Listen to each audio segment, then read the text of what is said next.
Fake friends അഥവാ വ്യാജ സൗഹൃദം എന്ന് കേട്ടിട്ടുണ്ടോ? നമ്മുടെ കൂടെ ഉണ്ടെന്ന് ഭാവിച്ച് സ്നേഹം പ്രകടിപ്പിച്ച് നമ്മുടെ സന്തോഷങ്ങളിൽ ദുഃഖിക്കുന്ന സുഹൃത്തുക്കളെക്കുറിച്ച്. അവരെന്നും നമ്മൾ പോലും അറിയാതെ നമ്മെ മുറിവേൽപ്പിച്ചുകൊണ്ടേയിരിക്കും.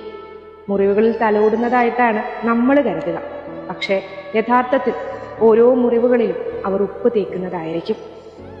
ഇത്തരം സൗഹൃദങ്ങളെ കൺഫ്യൂഷ്യസ് 3 തിരിച്ചിട്ടുണ്ട്.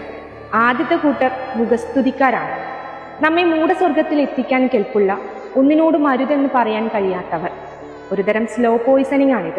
രണ്ടാമത്തെ കൂട്ടരാണ് മുഖം മൂടിയുള്ള സുഹൃത്തുക്കൾ. നമ്മുടെ അസാന്നിധ്യത്തിൽ അപഖ്യാതി പറഞ്ഞു പരത്തുകയും നമ്മുടെ മുന്നിൽ ഉറ്റ സുഹൃത്തുക്കളായി അഭിനയിക്കുകയും ചെയ്യുന്നവർ. കാലം ഇവരെയാണ് ചതിയരെന്ന് അടയാളപ്പെടുത്തുന്നത്. മൂന്നാമത്തെ കൂട്ടര് നിരന്തരം സംസാരിക്കുന്നവരായിരിക്കും. ഇവർക്ക് ലോകത്തിൽ അറിയാത്തതായിട്ട് ഒന്നും ഉണ്ടാവില്ല. അവരുടെ വാക്ചാതുര്യത്തിൽ നമ്മൾ വീണു പോവുക